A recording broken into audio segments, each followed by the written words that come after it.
Ya, oke guys. Assalamualaikum. Balik lagi dengan Jaki dan pada hari ini tanggal 17 Juni 2023 gua mau membahas saham CMNP.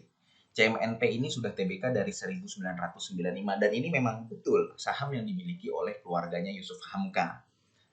Dan memang bergeraknya di bidang tol. Jadi dia punya tol di dalam kota, kemudian di Depok, kemudian di mana ya namanya itu, di Surabaya gitu ya.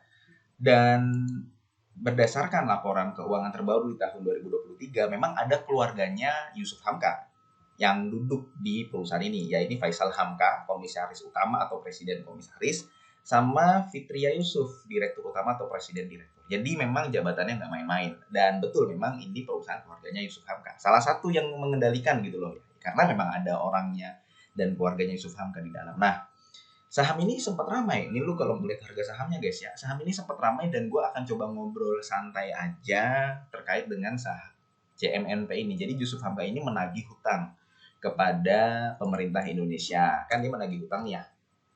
Nah, lu jangan membayangkan bahwa CMNP ini pernah berkontrak atau pernah melakukan jual beli dengan pemerintah Indonesia. Jangan berpikir seperti itu, jangan dikira ada mobil pemerintah Indonesia gitu ya masuk ke jalan tol mentang-mentang ini perusahaan yang mengoperasikan jalan tol, mobil dinas gitu masuk ke mana namanya jalan tol terus nggak bayar, kemudian ada banyak sehingga jadi berapa ratus miliar, kemudian si Yusuf Hamka menagih. Bukan seperti itu. Jadi bukan ada kontraktual, bukan bukan ada jual beli juga, bukan. Jadi terus bagaimana kok bisa ada utang gitu. Nah jadi gini guys, jadi si CMNP ini didirikan dulu di tahun 1980 berapa gitu ya. Jadi kalau lu melihat di banyak berita, yang mendirikan itu adalah, nah itu adalah salah satunya Mbak Tutut Soeharto. Tutut Soeharto nih. CMNP, nah lu bisa baca nih ya, ini gua ambil dari kompas.com. CMNP awalnya merupakan perusahaan yang didirikan oleh Siti Hardianti Rukmana alias Tutut Soeharto, putri penguasa Orde Baru. CMNP juga tercatat sebagai perusahaan swasta yang memperoleh konsesi jalan tol pertama di tanah air. Nah, singkat cerita, si CMNP ini juga memiliki pengendalinya nih, Mbak Tutut ini, anaknya Soeharto ini juga memiliki mengendalikan Bank Yama. Bank Yama itu ya Bank Yama tuh. Ya, ini lu bisa baca juga di Kompas, kemudian bisa di Liputan 6, banyak lah medianya sudah berseliweran. Jadi Mbak Tutut ini memiliki CMNP, ya mendirikan CMNP sama si juga mengendalikan Bank Yama. Nah, duit dari CMNP ini ada yang didepositkan di Bank Yama, ditabung gitu loh, ditaruh gitu loh di Bank Yama gitu. Ya namanya juga dua-duanya punya, ya sekarang gini, gue punya bank BCA, ya daripada gue naruh di bank BNI BRI ya gue taruh di bank BCA aja. Bank BCA-nya dapat duit, bank BCA-nya bisa menyalurkan kredit, kan begitu simpelnya.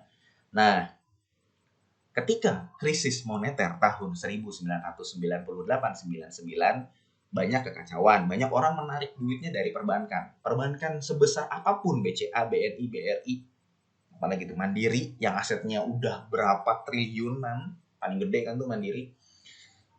Bank manapun ketika semua nasabah mengambil duitnya itu kolaps juga. Nah, ini kejadian di Indonesia waktu krisis moneter sehingga si Bank Yama itu juga dilikuidasi. Singkat cerita dilikuidasi, kemudian dibayarkanlah hak-haknya si nasabah yang menabung gitu loh. Nah, tapi si CMNP ini dananya nggak cair. Nanti akan gue sampaikan kenapa nggak cair. Nah, kan itu sudah ya, sudah dibayarkan. Karena kenapa harus pemerintah itu turun tangan? Karena kalau tidak turun tangan, dampaknya lebih mengerikan. Sekarang ini guys, lu punya duit 30 juta. Ada chaos. Lu mau narik dong, 30 juta itu nanti kan bisa menyambung hidup, buat beli beras, buat makan, beli minyak, beli telur, beli beli apa lagi ya? Ya buat kebutuhan sehari-hari lah, beli Indomie dan sebagainya. Yang akhirnya ekonomi akan bergerak kembali. Kekacauan bisa mereda, ekonomi bergerak kembali, situasi menjadi normal. Seperti itu, biarin deh pemerintah yang coba nalangin dulu, bantuan BLBI gitu, nalangin dulu, ngutang dulu, tapi anak-anaknya, masyarakatnya itu bisa hidup gitu loh. Karena kekacauan yang sudah terjadi. Nah itu yang dilakukan oleh pemerintah. Jadi pemerintah kita tuh baik, bener-bener baik. Nah akhirnya setelah hal itu dilakukan, eh, kok CMNP nggak dapet ya, nggak gitu kan, ada pertanyaan kok CMNP nggak dapet, kan gue juga punya deposito di Bank Yama. Nah sekarang si staf khusus Sri Mulyaninya, nih staf khusus Sri Mulyaninya yang namanya Justinus Prastowo, dia mengatakan CMNP perusahaannya Yusuf Hamka ini ditolak lantaran ada Bang Yama dan CMNP yang terafiliasi dengan mantan Presiden Soeharto. Jadi ya pemerintah gampangnya gini lah. Gua kan waktu itu udah ngeluarin dana nih buat ngebenerin eh, nasabah-nasabah lu nih Bang Yama gitu lah. Katakanlah begitu ya. Nah, kenapa lu sekarang nagih lagi? Kan lu masih temenan sama masih berafiliasi dengan putri mantan Presiden Soeharto. Jadi akhirnya si pemerintah Indonesia atau dalam hal ini Kementerian Keuangan juga menceritakan, mendeteksi bahwa oh ternyata si CNNP dalam hal ini bukan CMNP-nya sih, tapi ya grupnya yang di bawah naungan dulu ya namanya sama Siti Hardianti Rukmana atau Tutut Soeharto itu juga punya utang ke kita, katakanlah begitu. Jadi saling saling tuding nih akhirnya saling tuding sehingga ya terjadilah kekisruhan itu. Nah, Yusuf Hamka mengatakan bahwa kita udah nggak terafiliasi dan ini CMNP ini sudah menjadi perusahaan TBK. Ya benar sih yang disampaikan Yusuf Hamka. Kita udah tidak terafiliasi lagi dengan putri mantan Presiden Soeharto yang dulu pendiri CMNP dan juga pemegang pengendali si Bang Yama ini, kita udah nggak terafiliasi. Jadi lu jangan bawa-bawa dia dong. Lu urusannya sama CMMP aja. Gue masih belum dapat bisa mencairkan deposito gue nih gitu kan. Nah, karena sejak tahun 1995 ini udah jadi perusahaan TBK. Ngapain lu bawa-bawa itu? Ya udah nggak ada lah. Pokoknya Yusuf Hamka langsung membantah bahwa sudah tidak ada keterkaitan dengan Tutut Soeharto, udah nggak ada. Walaupun di media namanya Tutut Soeharto tuh udah muncul. Jadi singkat cerita, si pemerintah Indonesia menganggap bahwa CMNP ini masih terafiliasi dengan Tutut Soeharto, masih ada kaitannya gitulah ya. Yang mana Yusuf Hamka menganggap bahwa ini sudah ada. Jadi akhirnya Yusuf Hamka akhirnya mendatangi Mahfud MD.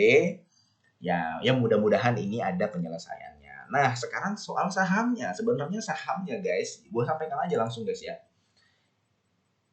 Intinya adalah saham ini tidak liquid dan tidak bagi dividen. Nah, sekarang kita ke sahamnya aja. Tadi ngobrol santai soal kondisi yang terjadi ya. Jadi, sebelum ngomongin sahamnya nih, walaupun kita nggak akan banyak ngomongin saham CNNP, sebelum ngomongin sahamnya, lu jangan menganggap bahwa eh, hutangnya CMNP, hutangnya pemerintah Indonesia menurut Yusuf Hamka ini terjadi karena ada kontrak, ada jual beli. Bukan. Karena ada putusan pengadilan di tahun 2010 yang menyuruh pemerintah Indonesia lu harus bayar nih ditambah bunga 2% setiap bulannya. Ini juga ada nih di liputan 6, lu bisa baca nih linknya nih itu dia harus sudah menang gugatan akhirnya di tahun 2010, kemudian damai lagi di tahun 2016 bahwa yaudah deh yang lu bayar segini aja, tapi akhirnya belum dibayarkan juga karena perlu dikaji ulang, intinya seperti itu. Nah sekarang sahamnya itu sebenarnya yang gak menarik sebenarnya, tidak liquid dan tidak bagi dividen. Tidak liquid itu begini guys, lo nggak bisa masuk banyak ke saham ini karena dia ya jualnya cuma 1 lot, kemudian 13 lot, harganya pun hanya 1.715 dikali 100 ya, sekitar satu lotnya itu sekitar 170-an. Jadi nggak liquid, sama sekali nggak liquid, lo nggak bisa masuk banyak di sini. Alhasil memang sahamnya nggak terlalu banyak kemana-mana selama jangka waktu 5 tahun tuh, dari 2010 ke tahun 2005 ya di sini-sini aja. Tapi dia dari 2005 sempat naik tinggi, kemudian 2010 di sini lagi gitu ya. 2010 ke 2015 memang dia naik tinggi, 2015 ke 2020 dia ya di sini lagi gitu. 2020 sekarang ya masih di sini aja. Jadi pergerakan sahamnya memang naik kalau dalam jangka dari tahun 2000 sampai tahun 2020, 20 tahun naik. Tapi kalau misalkan lu melihat dalam waktu 5 tahun, 3 tahun, ya sahamnya nggak kemana-mana. Alasannya apa ya? Ini tidak liquid, tidak bagi dividen, nggak banyak yang masuk guys. Gue juga nggak akan masuk saham yang kayak begini. Kalau misalkan lu mau masuk saham yang begini, ya berarti lu caranya, karena ini tidak liquid, caranya nabung. Bulan ini beli ini 1 lot, bulan besok beli 1 lot, bulan besoknya lagi beli 1 lot. Nanti lu lama-lama jadi banyak juga ya. Kalau dari ekuitasnya dia naik tuh.